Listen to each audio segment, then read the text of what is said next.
All right, guys. So John Fetterman went on Bill Maher's show on HBO and said something that is hilarious.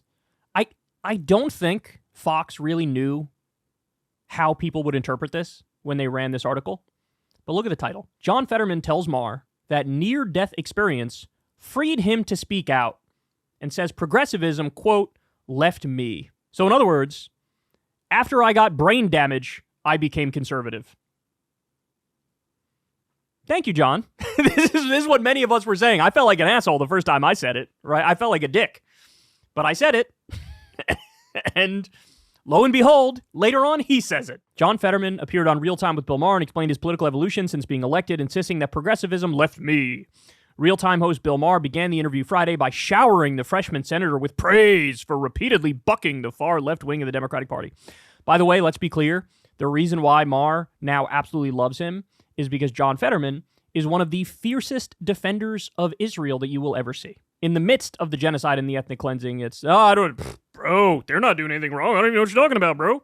And that's what Maher's been doing the whole time.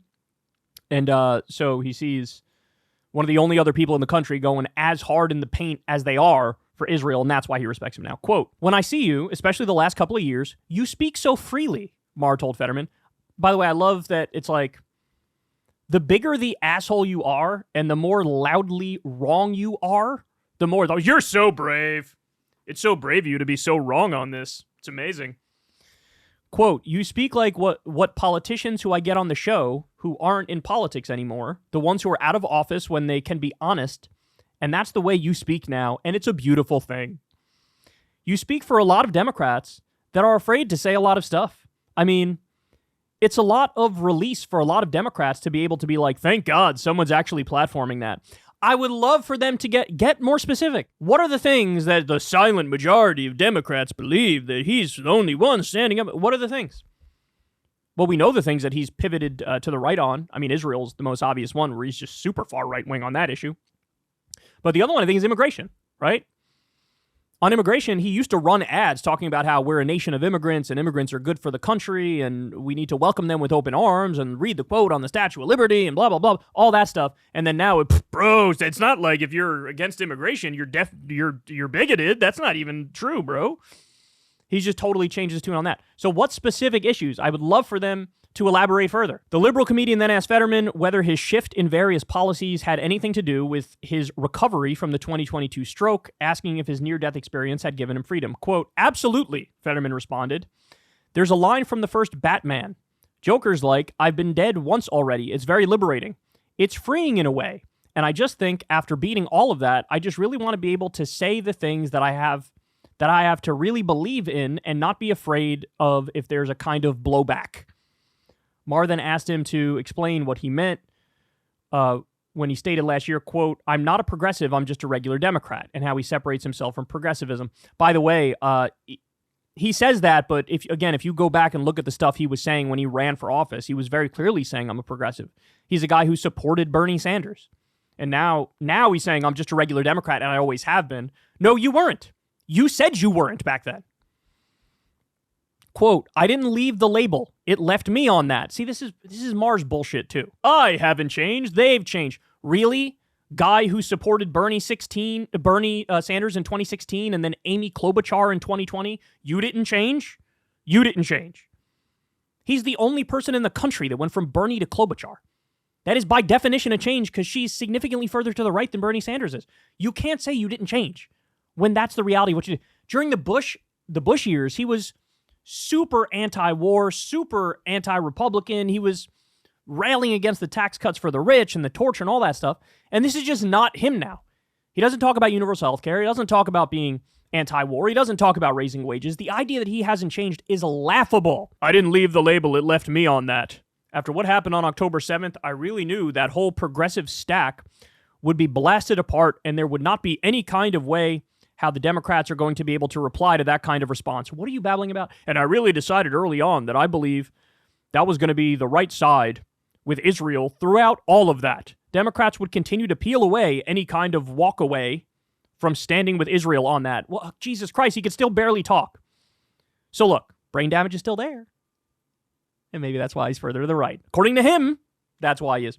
How do you explain that, if you can, Maher interjected, that the people who consider themselves the most liberal have abandoned Israel, which was always a liberal darling for the people, who the terrorist organization, who outwardly say they want a genocide, who outwardly are on the one side who is against the two-state solution. Somehow they wound up with them. Why do you think that is? And will this split the Democrat Party? Well, it does, because there's an appeal there.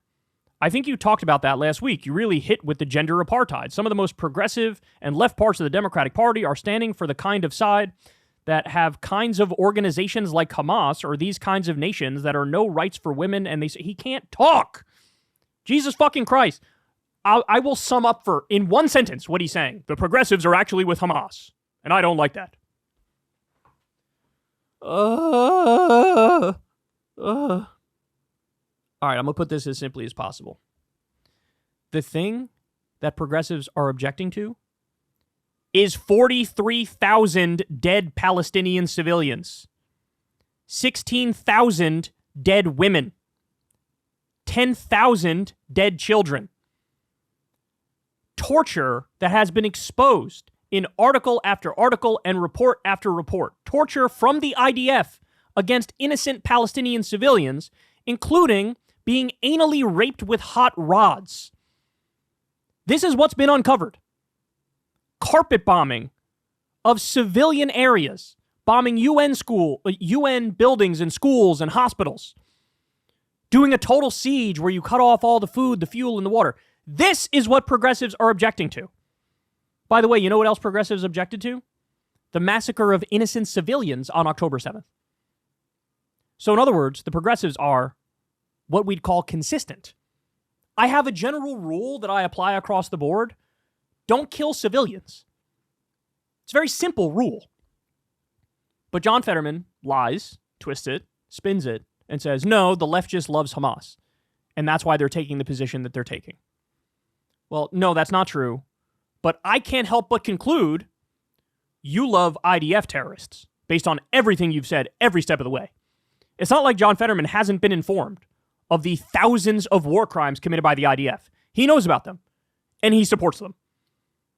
So ironically, he's guilty of the exact same thing he's accusing the left of being guilty of. He's accusing the left of supporting terrorists, those terrorists being Hamas. Well, the left doesn't do that. But he does support the IDF terrorists. That's the bottom line.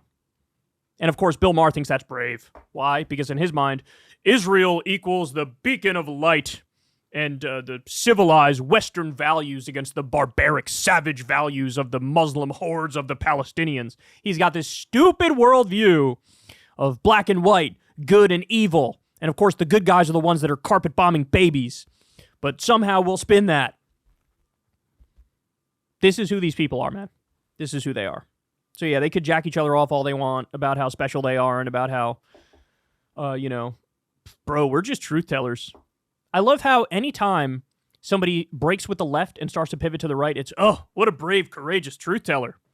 If it's vice versa, if it's somebody that's on the right or the center and they start going left, it's, oh, radical, fringe, extremist. They're getting more crazy. See how the game is rigged? So no, we don't respect John Fetterman. We don't respect Bill Maher. And we never should ever again, if I'm being honest. Hey, y'all, do me a favor and like and subscribe. It helps out big time in the algorithm. Click the bell as well for notifications when videos drop. And watch that video on screen right now. You know you want to.